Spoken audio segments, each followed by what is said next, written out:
অলির বিরুদ্ধে যে মোল্লায় কথা কয়, এর কথা তো এর পায়খানার বদনায় শুনে না। হ্যাঁ, তো ওই মোল্লা দিয়া খাজা বাবারই করো না, খবরদার। এই ওয়াহাবি সালাফি হইতে 100 গজ ফাঁকে থাকতে হইব। আর এরা জীবনে 10টা ইহুদি খ্রিস্টান হিন্দু বৌদ্ধরে মুসলমান করতে পারে নাই, কিন্তু এরা একটা কাম পারছে, মুসলমানরে কাফের বানায় পারছে। হ্যাঁ, মুসলমানরে মুশরিক বানায় পারছে, মুসলমানরে শিরিকি বেদাতি মাজার পূজারি বানায় পারছে, কিন্তু মুসলমান অন্য ধর্মেরই হিন্দুরে ইসলাম ধর্মে আনা পারে নাই। আর খাজা বাবা 92 লক্ষ মুসলমান বানাইছে অখণ্ড ভারতে 4 কোটি মানুষের মধ্যে। শাহজালাল বাবা এই অখণ্ড এই সিলেট সাম্রাজ্য জয় কইরা এই সিলেট সাম্রাজ্যের মধ্যে অসংখ্য মুসলমান বাবা শাহজালাল বানিয়েছেন। আজকে এই বাংলার জমিনে মুসলমান আমরা হয়েছি। আমাদের 10-12 পুরুষ আগে সবার এই বাংলার জমিনে সবার 10-12 পুরুষ আগে সব হিন্দু আসিল। এই বাংলার জমিনে মুসলমান বানিয়েছেন বাবা শাহজালাল, বাবা শাহপরান, বাবা খান জাহান আলী, বাবা সুলতানুল আউলিয়া হজরত শাহ আলী বাগদাদি, এবং বাবা ওই যে নেত্রকোনায় যিনি আছেন বাবা শাহ সুলতান, তিনি কামরুদ্দিন রুমি, বাবা কি বলকি ওই যে মহেস্তানগড়ে বগুড়ায়, এই সমস্ত ওলি আল্লাহরা এরা কি করছে, অন্য ধর্মের মানুষকে তাদের কাছে আইনা শিক্ষা দিয়া ইসলাম ধর্ম গ্রহণ করাইছে। এরা কিন্তু মানুষকে বুখারী তিরমিজি মেশকাত বাইহাকি ফিকা পড়ায়া মুসলমান বানায় নাই। এরা কিন্তু 3 দিনের তাফসিরুল কুরআন মাহফিল করে মুসলমান বানায় নাই। এরা তাদেরকে এই আল্লাহর ওলিরা তাদের যে আদর্শ চরিত্র এবং তাদের যে দয়া মায়া, তাদের যে মহানুভবতা মানবতা, সেইগুলো দেখিয়ে অন্য ধর্মের মানুষকে ইসলাম ধর্মে ইসলামের ভিতরে প্রবেশ করাইছে। এর জন্য এই ভারতবর্ষ এবং এই বাংলার জমিন ওলি আল্লাহদের দ্বারাই ইসলাম প্রবেশ করেছে, ইসলাম গ্রহণ করেছে। এই বাংলার মানুষ ইসলাম গ্রহণ করা হয় ওলি আল্লাহদের দ্বারা, আর ইসলামের ভিতরে ফেরকা তৈরি হয় মৌলবী মুন্সির দ্বারা। এরা এক মুসলমানদের 73 টুকরা করা পারছে, রসুল মুসলমান বানাইছে, আর এরা 73 টুকরা করছে। হ্যাঁ, এই রকম সারা জগতে চলতেছে। এই যেরকম একটা নমুনা, ছবি তোলা হারাম, ছবি তুলবা হাবিয়া দুজকে যাইবা। যেই ঘরে ছবি আছে কুকুর আছে, সেই ঘরে আল্লাহর রহমতের ফেরেশতা ঢুকে না। বলুন ঠিক কিনা? বেজাইলা মুসলমান, বেড়া মার্কা মস্তকালা মুসলমান, এরা কয় কি ঠিক? বাস ঠিক। অথচ হেয়ার ভিডিও লাইভ হইতেছে, এই ওয়াজ যে করতেছে মৌলবি, হেয়ার ভিডিও ফেসবুক লাইভ হচ্ছে, হ্যাঁ টিভিতে দেখাচ্ছে। উনারে টিভি সেন্টারে দাওয়াত করলে উনি দৌড়ে চলে যায়। টিভি সেন্টারে বইয়া যে ওয়াজ করেন তখন বলে ভিডিও না যাইস নয়, ভিডিও যাইস, ছবি না যাইস, এমনি কয়। আশ্চর্যের বিষয়, ভিডিও না যাইস কেমনে? আবার ব্যাখ্যা দেয়। হ্যাঁ, এই যে যেরকম ইদানিং দেখবা কতটি 12 বাড়ির ভাত খাইয়া কতটি মৌলবীর নাট টিস্যু ধ্বংস হয়ে গেছে গা, কিছু লোকের, সবার না, কিছু লোকের। তারা কি করছে, কোকা কোলা হারাম, কোকা কোলা হারাম, কোকা কোলা খাইলে ইসরায়েল টাকা পায়, কোকা কোলা আমরা খাবো না, বর্জন করলাম কোকা কোলা, কোকা কোলা খাবো না। ফেসবুক লাইভে আইসা কোকা কোলার বোতল দোকান থেকে কিনে মুখা খুইলে এমনি ভালায়। হ্যাঁ, অনেক যেই মোবাইলটাতে ভিডিও করতেছে, এই মোবাইলটা আবিষ্কার করছে ইহুদিরা। মোবাইল ইহুদি থেকে কিনো নাই? আচ্ছা, যেই ফেসবুক দিয়ে লাইভ দিতেছ, ওই ফেসবুকটা জুগারবার্গ, সেও ইহুদি, ইহুদিরাই টাকা পাইতেছে। ইউটিউব ইহুদিদের আবিষ্কার, গুগল ইহুদিদের আবিষ্কার, ফেসবুক ইহুদিদের, মোবাইল ইহুদিদের, আলট্রাসোনোগ্রাম মেশিন ইহুদিদের, কম্পিউটার ইহুদিদের, টিভি আবিষ্কার করছে ইহুদিরা। তুমি যে ওই যে এই যে পড়ো না, এটাও ইহুদি। যেটা দিয়ে আজান দাও মাইক, ওটাও আবিষ্কার ইহুদি। কোনো মুসলমান দেশ এগুলা তৈরি করে নাই। তাইলে কতখানি ওইখানে কমেন্টে দেখলাম যে কি কথাগুলো বলতেছে, এবং আপনি চাই দেখবেন যে 2 জন অভিনেতা বাংলাদেশের, হেরা মহাবিপদে পড়ে গেছে কুকের অ্যাড কইরা। এখন এই ক্ষমা জিজ্ঞেস করেন তো, যে মৌলবী মোবাইল কিনছে, মোবাইল তো ইহুদিকে বানাই না, মোবাইল ভালাও। একটা কোকাকোলা বেচলে পয়সা লাভ হয়, পয়সা। আর একটা মোবাইল বেচলে ডলার লাভ হয়, ডলার ডলার, বোঝা নাই? 10 পয়সা লাভ হয় এক কোকাকোলায়, আর $100 ডলার লাভ হয় আইফোন বেচলে, $100 লাভ হয় স্যামসাং বেচলে। তাইলে কিরে, যত কিছু মৌলবী সাহেবরা এখন কোরআনের অ্যাপস বানাইছে, গুগলে দিয়া থুইছে। তো গুগল নিজেই তো ইহুদি গো, গুগল নিজেই ইহুদি গো। তো গুগল যে ব্যবহার করতেছে ইহুদি টাকা পায় না? ফেসবুক যে ব্যবহার করতেছ কয়দিনে জোগাড়বার পৃথিবীর 1 নাম্বার দুনিয়া গেল গা ফেসবুক দিয়া, টুইটার দিয়া, ভাইবার দিয়া, তো এইগুলা ইহুদির টাকা পায় না? এর জন্য আলেম সমাজের উচিত হবে, এইটা তাদের প্রতি আমার একান্ত অনুরোধ এবং পরামর্শ, বাংলাদেশের সমস্ত আলেম সমাজ তারা যদি যারা নাকি বলেন কোকাকোলা হারাম, ইহুদি টাকা পায়, তাদের প্রতি অনুরোধ তারা যেন মোবাইলটা ব্যবহার করা ছাইরা দেয়, তারা যেন কম্পিউটার ব্যবহার করা ছাইরা দেয়, তারা যেন হজে হাইটা যায়, বিমানে না যায়, কারণ বিমানও ইহুদিরা বানায়। তারা যেন গুগল ব্যবহার না করে, ইউটিউব ব্যবহার না করে, ফেসবুক ব্যবহার না করে। আরে আমরা যারা আলেম আছি, বাংলাদেশের বড় বড় আলেমরা যে যারা নাকি কোকাকোলা এত কথা কই বেরলিছে, তারা ইউটিউব থেকে মিনিমাম 2-2.5 লাখ টাকা মান্থলি ইনকাম করে, ফেসবুক থেকে টাকা ইনকাম করে। ফেসবুক থেকে টাকা ইনকাম করা জায়েজ, ইউটিউব থেকে টাকা ইনকাম করা জায়েজ, আর কোকাকোলা খায়া ইহুদিদেরকে টাকা দেওয়া হারাম। আর আমাকে বাঙালিও আমরাও ঠিকই তো কিছু হুজুরে, ওখানে কুক খায় না, ওখানে খায় মুজু। কে বানাইছে? আফগানিস্তান। আমরা মুজু খাই আফগানের। আরে আফগানিস্তানের মানুষ বোমা কিনে, পিস্তল কিনে সব আবার ইহুদিগো কাছ থেকে, আমেরিকার কাছ থেকে, রাশিয়ার কাছ থেকে। যাবি কই? হ্যাঁ, খেজুর খাইয়া সৌদিরে টাকা দিবি, সৌদি যায় রাশিয়ার থেকে পারমাণবিক মিসাইল কিনা লয়ে আহে, কামান কিনা লয়ে আহে, বিলিয়ন বিলিয়ন ডলারের অস্ত্র কিনা লয়ে আহে। তো টাকা তো যায় না ইহুদির ঘরে। কি কইবা? কিচ্ছু করার নাই। কবে যে এই মুসলমানের এই উমাইয়া আব্বাসিয়াদের এই সমস্ত বেজাইলা হাদিস থেকে বাইরে পারবো, অপসংস্কৃতি থেকে সায়েন্স টেকনোলজিতে উন্নতি লাভ করতে পারবে, কবে আমরা জ্ঞান বিজ্ঞান এবং প্রযুক্তিতে উন্নত স্তরে যাইতে পারম, আল্লাহ মালুম, দয়াল ভালো জানে। এখন এই ছবি লইয়া যে কথা, ছবি তোলা হারাম, ছবি তুললে হাবিয়া দুজকে যাইবা। জানো, ছোটোবেলায় ছবি আঁকছিলাম দুয়েল পাখির। আমার বাবা তো আলেম, কওমি মাদ্রাসার, সে অনেক মারছিল আমাকে দুই বাইরে। আর ছোট্টবেলায় আমরা ছোটো তো বাচ্চা, তো নানির বাড়িতে গেছি মানিকগঞ্জে বেড়াইতে, একটা মেলা হয়। তো আমাদের যে আমার ছোটো বোনের লেগে একটা পুতুল কিনে আনছিলাম মেলা থেকে। আমার বাবা তো কওমির আলেম, এটা আমরা তখন আমাদের বয়স 6-7 কি 8। কমলি আছে না, ওই যে বন জঙ্গলে থাকে, কমলি দিয়ে একটা বাড়ি দিছিল পিঠে, পিঠটা ফাইটা হয়ে গেছিলো। তখন বলছিল, তুমি যেই ছবি এঁকেছ আর এই পুতুল কিনেছ, তুমি কি হাসরের মাঠে পুতুল হয়ে দেখিয়ে দিতে পারবে? পুতুলের ভিতরে জান দিতে পারবে? চরমনায়ের মুরিদ আমার আব্বা। আমি কই, না বাবা, জীবনে করতাম না, যে বাড়ি খাইছি সেই বিরিয়ানি খাইছিলাম। ওখানে দেখো বাবা, ছবি তোলা আরাম, তাই না? ছবি যেখানে থাকে ফেরেশতা ওখানে থাকে না। তাহলে এই কথাটা আমাকে দেশের মৌলবী মুন্সিরা জানলো, মাদ্রাসায় পড়াইলো। তো সৌদি আরবে রিয়ালের মধ্যে ছবি দিল কেমনে বাদশা গো? এটা তো হাদিসটা তো ওনাদের এখান থেকেই আসছে, আমাদের এখান থেকে তো না। সৌদি আরব থেকে হাদিসটা আইছে না, সৌদি উমাইয়া আব্বাসিয়া রাজবংশই তো লেখাইছে। তাইলে তারা রিয়ালের মধ্যে ছবি দিল কেন? 500 টাকার রিয়াল, 500 রিয়ালের যে 500 নোট, সেটার মধ্যে ছবি, 1000-এর নোটের ছবি, 200-র নোটের ছবি, 50-এর নোটের ছবি, 100-র নোটের ছবি, সবটির মধ্যে ছবি। এবং আরবের সমস্ত দাপ্তরিক অফিস আদালতের সব জায়গায় ছবি আছে রাজাগো। তাহলে রাজাগো বিলবোর্ডের ছবি আছে, রাজাগো ছবি হালাল, আমাগো ছবি হারাম। বাটি হালাল জোল হারাম, না জোল হালাল বাটি হারাম, এইরকম হয়েছে হাল। তুমি করলে কুরু কুরু, আমরা করলে মাকরু। হ্যাঁ, তাহলে ওনারা যে করলেন, দেখো রিয়ালের ছবি আছে, আর রিয়াল সবার পকেটে আছে। তো রিয়ালে তুমি মসজিদে ঢুকতেছ, নামাজে দাঁড়াইতেছ, নামাজ তো হচ্ছে না, ছবি তোমার পকেটে, কয়েনের মধ্যে। আরবিতে পয়সারে কয় হালালা। হ্যাঁ, তো পয়সার মধ্যে তো ছবি, টাকার মধ্যে ছবি, টাকার মধ্যে বঙ্গবন্ধু শেখ মুজিবুর রহমানের ছবি, রুপির মধ্যে পাকিস্তানের রুপিতে মোহাম্মদ আলী জিন্নার ছবি, ভারতের রুপিতে মহাত্মা গান্ধীর ছবি।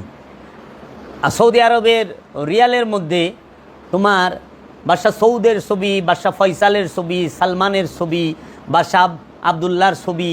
হ্যাঁ, এই সব রাজা বাদশাহর ছবি আছে। তাইলে পরে ডলারের মধ্যে আছে আমেরিকার ডলারের ছবি। তো ডলার কার পকেটে নাই, রিয়াল কার পকেটে নাই, টাকা কার পকেটে নাই, রুপি কার পকেটে নাই, সবই তো পকেটের মধ্যে আছে। তাইলে পরে ছবি লইয়া মসজিদে যদি ঢুকা, নামাজ হইব?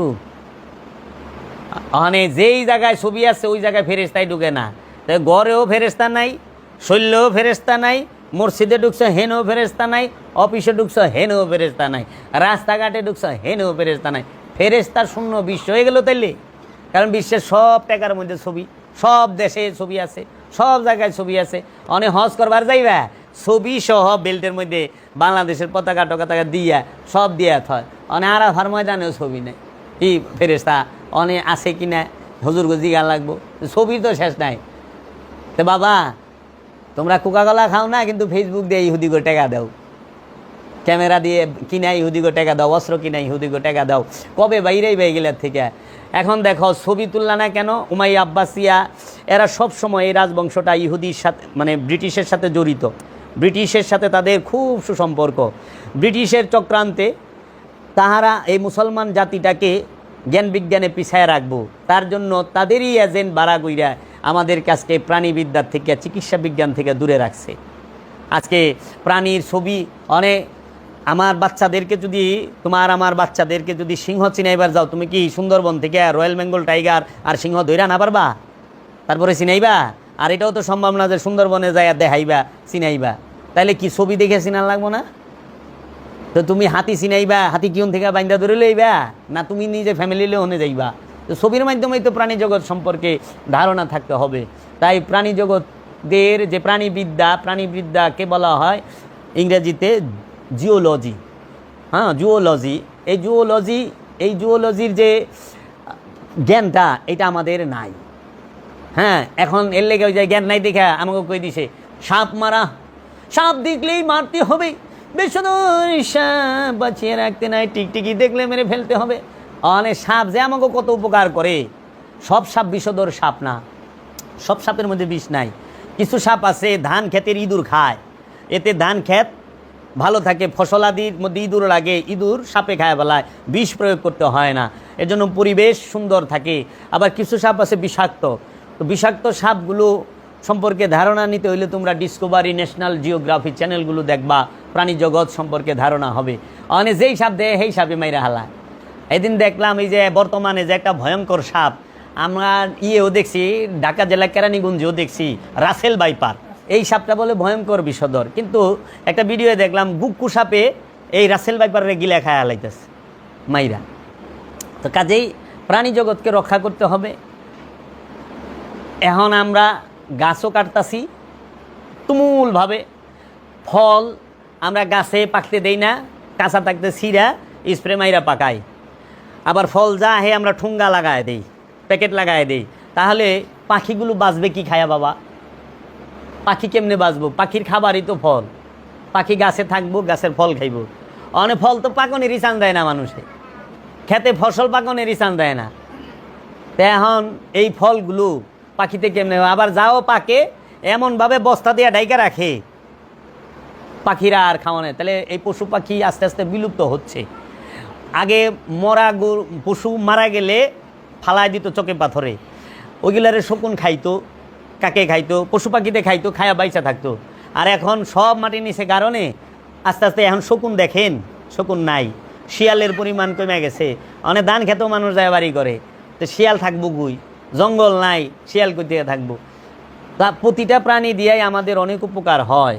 তাই এই যে ছবির বিষয়গুলো যে বলে যে ছবি থাকলে ঘরে ফেরেশতা ঢুকে না, বাবা গো এইটা ডাহা মিশা কথা, একদম ডাহা মিশা কথা। যদি ছবি থাকলে যেখানে ছবি আছে ওই জায়গায় ফেরেশতা আহে না, তাহলে মানুষের পকেটে টাকা আছে, কোনো মানুষের কান্দে ফেরেশতা নাই, গেছে গা। কারণ পকেটে টাকা, তো টাকার মধ্যে ছবি, পকেটে রিয়াল, তো রিয়ালের মধ্যে ছবি, দুই কান্দের ফেরেশতাও নাই, কোনো আনে ফেরেশতা না। এর লেগা মনে হয় বেশিরভাগ আকাম কোকামগিলা করতে আছে যে ফেরেশতা তো নাই, লেখাই পারবো না। আবার এই যে দোকান পাশানে দেখবা ছবি টাঙায় রাখছে, ট্রেড লাইসেন্সের মধ্যে ছবি আছে, টাঙায় রাখছে। অনেক ফেরেশতা তো ঢুকা পারে না, অনেক হ্যাঁ ওজনে কম দিতে আছে, কারণ ফেরেশতা লেখা বার্তা আছে না, ঢুকাই বার্তা আছে না, ছবি আছে, এর লেগে মনে ওজনে কম দেয়, এর লেগে হেরা ডরাই না আল্লাহরে। আমাদেরকে এই সমাজের মধ্যে পাপ কাজে বেশি উৎসাহিত করছে এই সমস্ত কথাবার্তাগুলোতে। এই যে অনেকে বলে না যে কোনো আপনি যতই পাপ করেন নামাজ ঠিক রাখেন, নামাজের কাজ নামাজে করব, পাপের কাজ পাপে করব, কখনোই না। নামাজ আমানুল লেগা, আর নামাজ পাপ থেকে বিরত রাখে। যে নামাজও পরে পাপও করে তার লেগা নামাজই নাই। কারণ যে নামাজ কায়েম করে সে পাপ করতে পারে না, আর যে পাপ করে তার কোনো নামাজ হয় না। তাহলে এই যে চোর দাউর্গ সাই দিয়ে দিল না, যে যা খুশি তাই করেন, না, নিজের ইচ্ছায় চলো নিজেই বোন, আল্লাহর ইচ্ছায় চলতে হবে। আল্লাহর ইচ্ছায় যে চলে সে আমানু, সে মুমিন। আল্লাহর ইচ্ছায় যে চলে সেই মুসলমান। রসুলের ইচ্ছায় যে চলে সে মুসলমান। নিজের ইচ্ছায় যে চলে সে মুসলমান না, সেই কাফের, সেই হচ্ছে অমুসলিম। মুসলমান গোত্রের না, জাতের না, মুসলমান দলের না, আদর্শের। এজন্য আমরা যেন দলগত মুসলমান না হই, আমরা যেন এই লেবাসের মুসলমান না হই, আমরা যেন মুসলমান, আনুষ্ঠানিক মুসলমান না হই, আমরা হই আদর্শের মুসলমান, রসুলের আদর্শের মুসলমান হই, ইব্রাহিম খলিলুল্লাহর আদর্শের মুসলমান যেন হইতে পারি। কারণ মুসলমান শব্দের অর্থই আত্মসমর্পণকারী। যিনি আল্লাহর ইচ্ছার কাছে, রসুলের ইচ্ছার কাছে আত্মসমর্পণ করতে পেরেছেন, তিনি মুসলমান হয়েছেন। এজন্য রসুলের ইচ্ছা মিথ্যা বইল না, মিথ্যা কইও না। রসুলের ইচ্ছা ওজনে কম দিও না, অন্যের হক মাইরা খায়ও না, অন্যের হক নষ্ট করো না, অন্যকে কষ্ট দিও না, সৃষ্টির সেবা করো।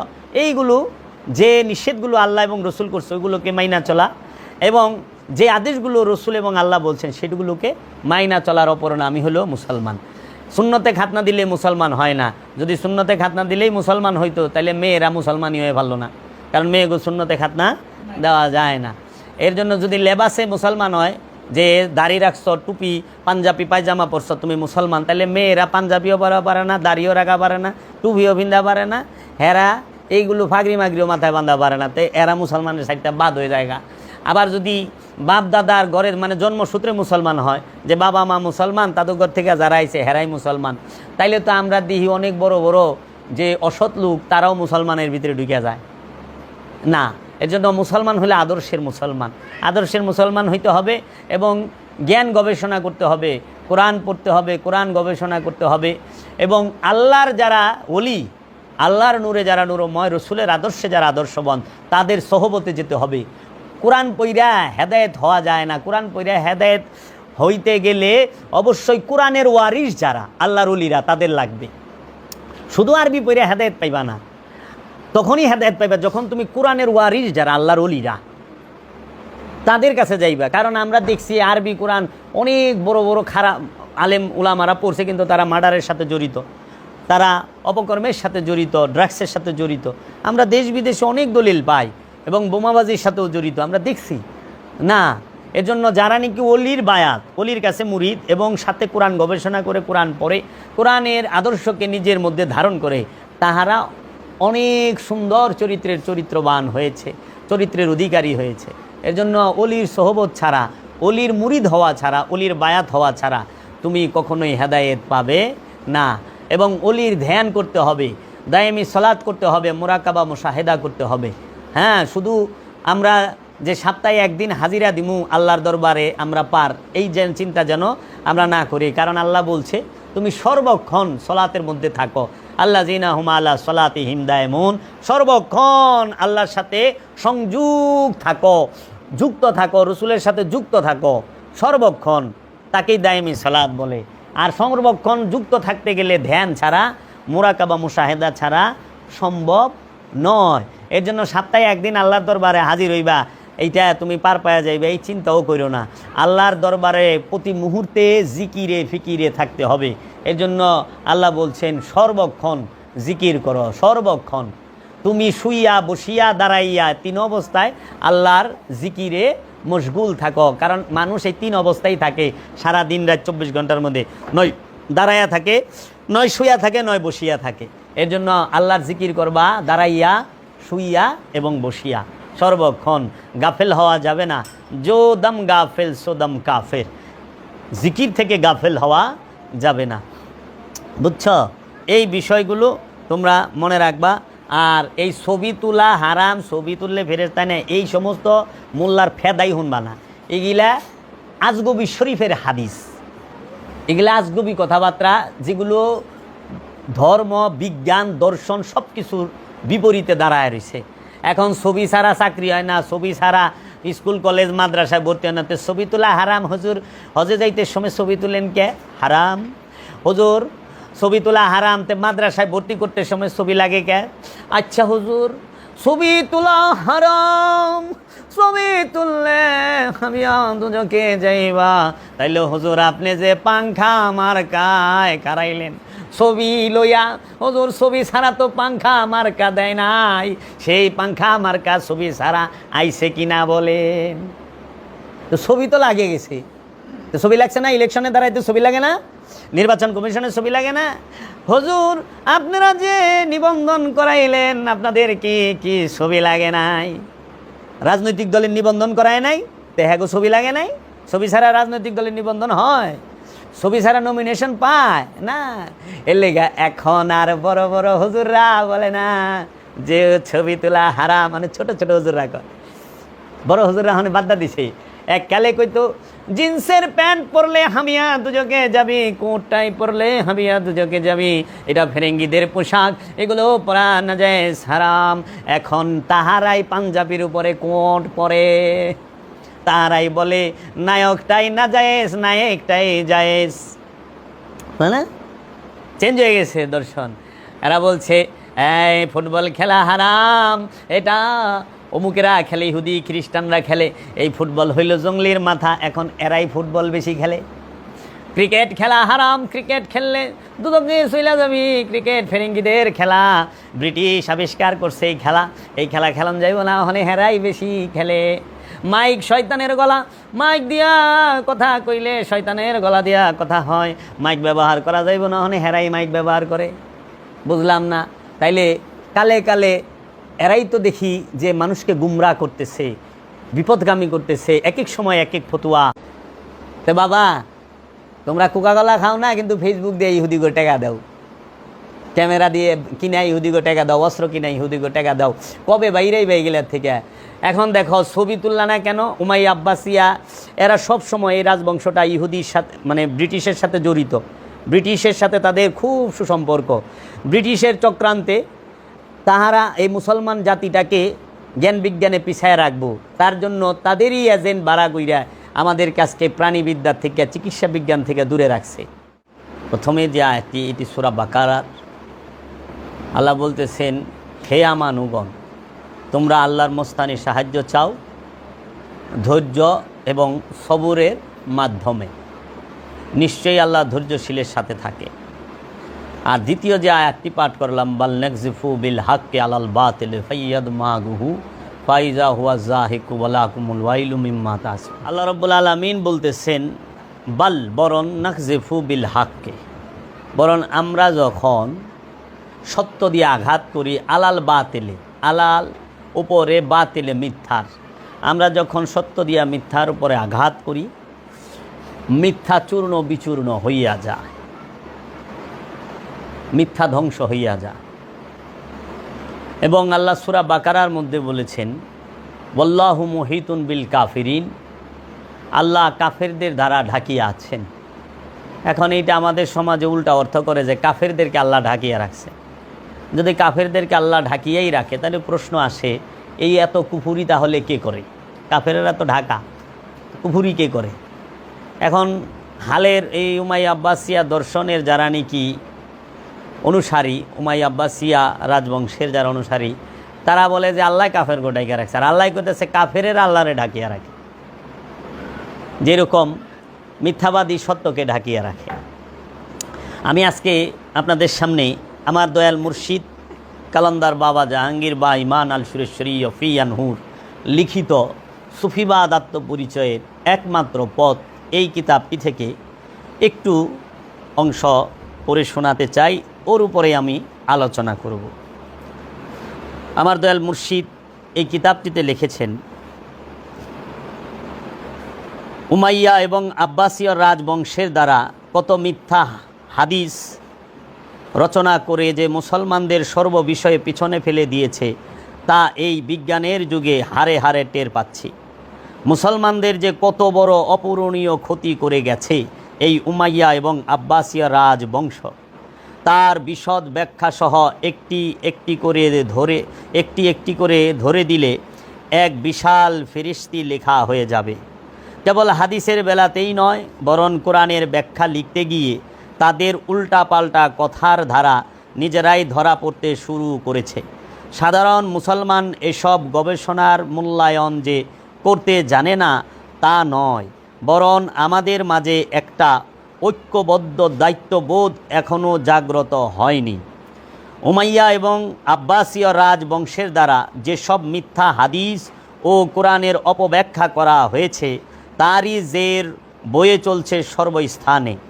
কেবল মাদ্রাসাকে এককভাবে দোষ দিলে তো চলবে না, যা যা শেখানো হয় তাই ছাত্ররা শেখে এবং সরল মনে তাই বিশ্বাস করে। আমি বলবো এক কথা অথচ লিখছি আরেক কথা, অনেকটা বাধ্য হই, তাও একই কথা বারবার লিখতে হচ্ছে। আমাদেরকে শিক্ষা দেওয়া হয় মানুষের ছবি তোলা হারাম এবং প্রাণী জগতের ছবি ঘরে রাখলে ফেরেশতারা ঘরে বা যেখানে রাখা হয় সেখানে আসে না। আজকের আমার আলোচনার বিষয় হলো এইটা। কি বলছে? আমাদের মাদ্রাসা যে ছাত্রদেরকে শিক্ষা দেওয়া হয় এবং সমাজে আলেমুলামারা বলে থাকেন এবং ওয়াজ করে থাকেন অনেক দলিল রেফারেন্স দিয়ে, সেটি কি যে মানুষের ছবি তোলা হারাম এবং প্রাণী জগতের ছবি ঘরে রাখলে, মানে প্রাণী জগতের যে কোনো পশু পাখির ছবি যদি তুমি ঘরে রাখো, সেই ঘরে বা যেখানে রাখা হয় সেখানে ফেরেশতা আসে না। এবং আমি যে আলোচনা করি, আমার অনেক সময় আমার মাথার উপরে আপনার দেয়ালের মধ্যে আমার মুর্শিদের ছবি টাঙানো থাকে, এখনও অনেক ছবি আছে।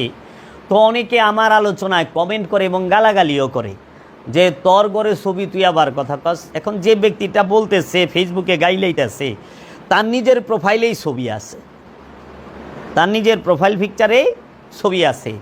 এখন ওনাকে যখন বলি ভাই আপনার প্রোফাইল পিকচারে তো ছবি, কয় প্রোফাইল পিকচারে ছবি দেওয়া জায়েজ আছে, দেওয়ালে টাঙ্গাই না জায়েজ নাই। ও তাই নাকি? ফতোয়া আছে মাশাআল্লাহ, ওইটা আমি পরে আইতাছি, আগে বাবা জানের বাণীটা বইলা নেই। আমাদেরকে শিক্ষা দেওয়া হয় মানুষের ছবি তোলা হারাম এবং প্রাণী জগতের ছবি ঘরে রাখলে ফেরেশতা ঘরে বা যেখানে রাখা হয় সেখানে আসে না। প্রাণী জগতের ছবি যারা আঁকে তাদের অনেক অনেক রকম শাস্তির ভয় দেখানো হয়। এতে ফলটি কি দাঁড়িয়েছে? বাবা জাহাঙ্গীর জিজ্ঞেস করছে, প্রশ্ন করছে, এতে ফলটি কি দাঁড়িয়েছে? প্রাণীবিদ্যা তথা জিওলজি, প্রাণীবিদ্যাকে আপনার বিজ্ঞানের ভাষায় বলে জিওলজি। এই জিওলজি একদম গায়েব, মানে মুসলমানের মধ্যে প্রাণীবিদ্যাই নাই। প্রাণীবিদ্যা পড়তে গেলেই প্রাণীদের ছবির প্রয়োজন, সুতরাং ছবিও নেই, প্রাণীবিদ্যা অর্জনের প্রশ্নই উঠে না। প্রাণীবিদ্যা বাদ দিয়ে চিকিৎসা বিজ্ঞান একদম অচল। ঔষধ আবিষ্কারের প্রশ্নে প্রাণীবিদ্যার কতটুকু প্রয়োজন পড়ে তাও কি বলে দিতে হবে? এদের দৃষ্টিভঙ্গি গ্রহণ করলে আধুনিক চিকিৎসা বিজ্ঞানই থাকে না। অথচ মিশকাত শরীফে মা আয়েশা হতে শুরু করে বড় বড় সাহাবাদের মুখ দিয়ে প্রায় আনুমানিক 200 বছর পর এই রকম হাদিসগুলো বলানো হয়েছে। যারা হাদিস সংগ্রহের ইতিহাস জানেন তাদের মনে মনে এই সব মহান সাহাবাদের উপর শ্রদ্ধা ও ভক্তির অভাব দেখা যায়, অথচ এরকম হাদিস তারা বলতেই পারেন না। আবার অনেক বিষয়ে একটু ভালো করে লক্ষ্য করবেন যে সেই বিষয়টির উপর পক্ষ এবং বিপক্ষে দুই প্রকার হাদিস পাবেন। মহানবী কি এই রকম ভুরি ভুরি উল্টা পাল্টা কথাবার্তা বলতে পারেন? কখনোই না। এই রকম ভুরি ভুরি উল্টা পাল্টা কথাবার্তা প্রায় বিষয়ে এমন চিকন চালবাজি করে বানানো হয়েছে, তাতে মাদ্রাসার ছাত্রদেরকে আমি দোষ দিতে চাই না, এই জন্য যে তাদেরকে যা পড়ানো হয় তাই পড়েছে এবং অনেক ভুল শিক্ষা দেওয়া হচ্ছে। এজন্য দায়ী কারা? প্রশ্ন করেছে। মূল দায়ী উমাইয়া এবং আব্বাসিয়া রাজবংশের খলিফারা, যারা নবী এবং নবীর বংশধর এবং নবী প্রেমিকদেরকে দেখতেই পারতো না। যেমন ধরুন মহানবীকে একদম ছোট করার এক অপূর্ব কৌশল আবিষ্কার করেছে এরা চালাকেরও চালাক, ধূর্তেরও ধূর্ত। এরা চারিদিকে ঠিক রেখে পরিবেশ তৈরি করে দুর্বল স্থানে আঘাত করে এমন সূক্ষ্মতা অবলম্বন করে যে বড় বড় ইসলাম গবেষক পর্যন্ত ধরতে না পেরে হিমশিম খায় এবং এদের ফাঁদে পা ফেলে। যেমন ধরুন একটি নমুনা তুলে ধরছি। এরা প্রথমে আসল কথাটি না বলে সেই সাহাবাকে সবচাইতে উঁচু আসনে উঠাবেন, তারপর কেবল উঁচু আসনেই বসিয়ে শেষ করবে না, তারা সেই সাহাবাকে পাল্লা বাটখারা দিয়ে ওজন মাপার আজগবি কৌশলী প্রথমে তুলে ধরবেন। পাল্লা বাটখারা দিয়ে ওজন মাপার আজগুবি কৌশলটি প্রথমে তুলে ধরবেন। যেমন সমস্ত সাহাবাদের যদি এক পাল্লায় রাখা হয় এবং অপর পাল্লায় একা হজরত আবু বকরকে রাখা হয়, তবুও হজরত আবু বকরের পাল্লার ওজন ভারী হবে। এইরকম আমরা ওয়াজে শুনি। হজরত আবু বকরের পাল্লা ভারী হোক, এতে আমাদের কোনো আপত্তি নেই, কিন্তু সব রকম আপত্তিগুলো তখনই উঠে আসে যখন আব্বাসীয় রাজত্বের সংগ্রহ করা একটু গুরুত্বপূর্ণ এবং মারাত্মক আঘাত করা এবং কোরআন বিরোধী হাদিসখানা এই মহান সাহাবার মুখ দিয়ে বলানো হয়েছে। হাদিসটি বানানোর কৌশলটি এত চাতুর্যপূর্ণ যে সরল মানুষ সত্য বলে মনে করবে, জ্ঞানী লোকেরা চিন্তায় পড়ে যাবে কোরআন বিরোধী বলে। এবং এখানেই শেষ নয়, বরং হজরত আবু বকরের উপর উচ্চ ধারণাটি তো থাকেই না, বরং তার নামটি পর্যন্ত গলা খেকুনি দিয়ে নিচু স্তরে একান্ত বাধ্য হয়ে নিতে হয়। আমি অনেক খানকার শরীফে বহু মুসলমানকে হজরত আবু বকরের নামটি পর্যন্ত উচ্চারণ করতেও দেখিনি।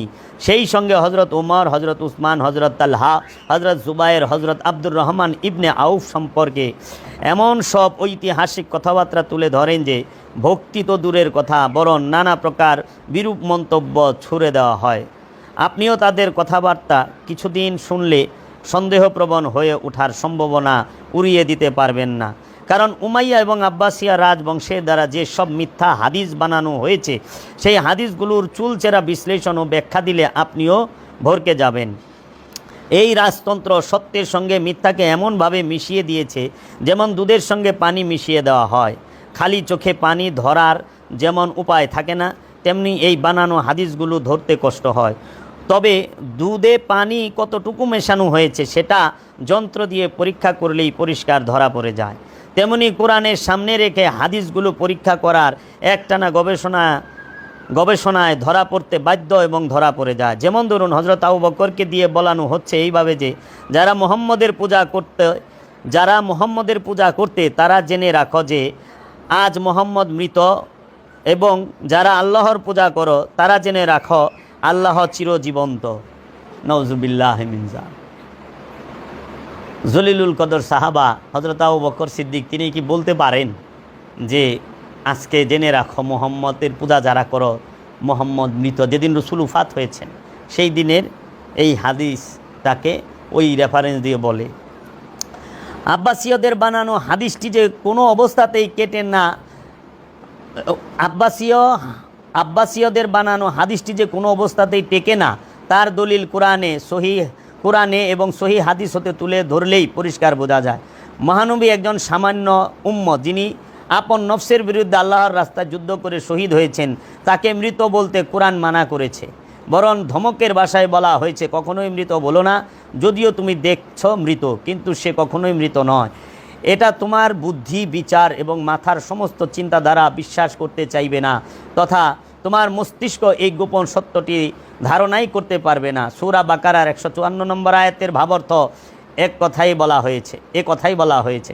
আবার কোরআনে সূরা আলে ইমরানের 169 নম্বর আয়াতে আল্লাহ এই কথাই বলেছেন যে সূরা বাকারার 154 নম্বর আয়াত আল্লাহ বলছেন, ওয়ালা তাকুলু লিমান ইয়াকতালু ফি সাবিলিল্লাহি আমওয়াত বাল আহইয়াউন ওয়ালাকিন লা তাশউরুন।